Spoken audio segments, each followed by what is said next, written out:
Getting fish at the right depth in ice fishing is a big factor when your line is in the water. Terry Tuma explains in this week's CCX Ice Fishing Tip. We have such a tendency to jig, the lift, drop, the lift, drop, the lift, drop. So many times, in fact, I just was out fishing for bluegills and that tiny little bit of lift, drop spooked every single fish.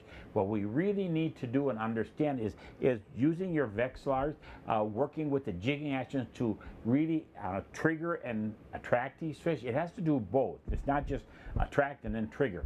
But what we have to do, and instead of that lift and drop like we so many times do, what I'll do many times, I'll just take my forefinger and just tick the rod in this fashion.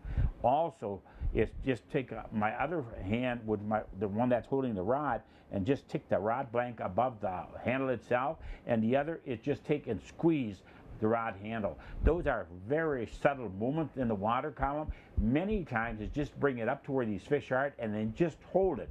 The other question I had recently, again at a seminar, we were in Iowa, and this individual asked me, well, what do you do when you mark a fish and you just can't get it to go? What you need to do is bring that lure up maybe 3 to 4 inches and see if that fish rises following that lure. Then if it still doesn't go, then bring it up another 3 or 4 inches. If you still can't get it to go, then do not waste any more time, drop back down and then target another fish.